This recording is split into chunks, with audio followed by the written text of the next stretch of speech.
Welcome to the Bible Forum. I'm Warren Sprouse. Are you a Southern Baptist? Southern Baptists seem to be getting themselves into a pickle every time we turn around. Some of them are upset that Southern Baptist Theological Seminary President Danny Akin added a radical leftist and feminist to the faculty of the seminary. In response to the outrage, Danny Akin has released a letter accusing Karen Swallow Pryor's detractors of lying, but offered no specific rebuttals to the mountains of evidence against her. In his letter released on Twitter, entitled A Statement from Danny Akin, the seminary president said that these stories about Karen Pryor are untrue. So who's Karen Pryor? Well, Karen Pryor is a radical animal rights activist who was chosen by the Animal Liberation Front to infiltrate evangelical institutions. That was in 2007. She said that dogfighting makes her more upset than abortion. That abortion is not murder.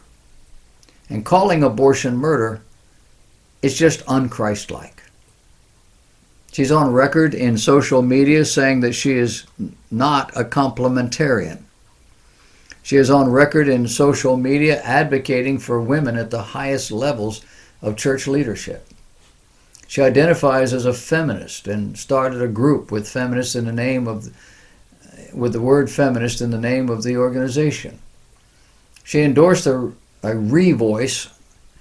endorsed the Revoice conference, a pro-gay conference roundly rejected by conservative Christians everywhere, and continued to endorse it after the conference showed itself for what it was. Oh, and she's coming to Falwell's Liberty University. The organization, now called CREW, used to be called Campus Crusade for Christ. It's been CREW for the last 10 years or so. It's a worldwide mission organization with a focus on students. It was formally, a biblically conservative mission agency. It is no longer.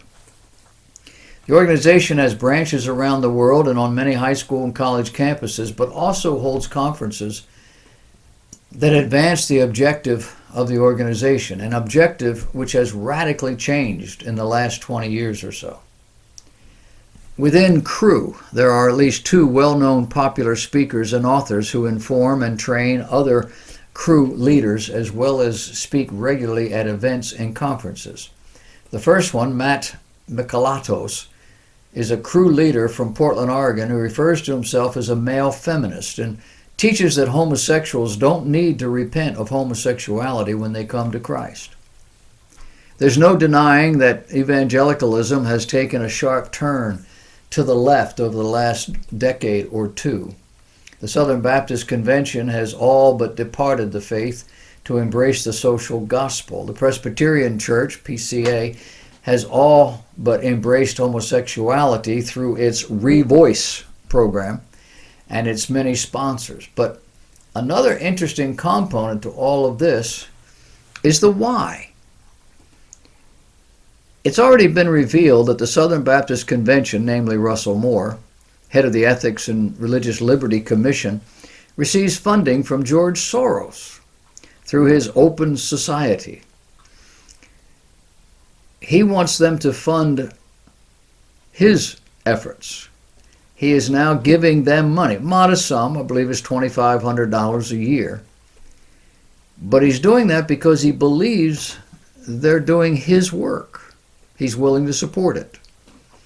Moore is also one of the heads of the Evangelical Immigration Table, which is a front group for the National Immigration Forum, which is admitted to receiving funding from Soros. Now it's been revealed that not only is Moore being paid by leftist billionaires to push progressive agenda, but also Rachel Gilson. Gilson is not only a highly sought-after CREW speaker and leader, but she's also a contributor to the Gospel Coalition. Gilson teaches that homosexuals who are married and come to Christ after they are married can stay married because God hates divorce.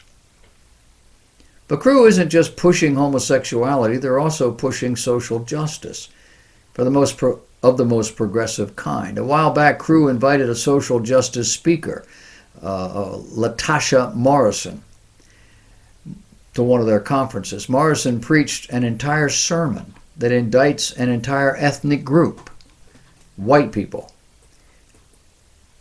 indicting them of racial sin based solely on the virtue of their skin color. She then, at the end of their sermon, had the entire audience, which was predominantly white, stand up and repeat a lamentation of guilt.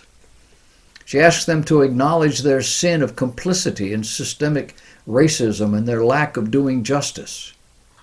That's exactly the kind of progressivism that billionaire elitists like to fund. And the fact that they're willing to fund things that are going on in and around the Southern Baptist Convention, and there are people being brought in and being shown around and held up as okay, does not bode well for the future of the Southern Baptist Convention, at least the roots they once had. Be careful.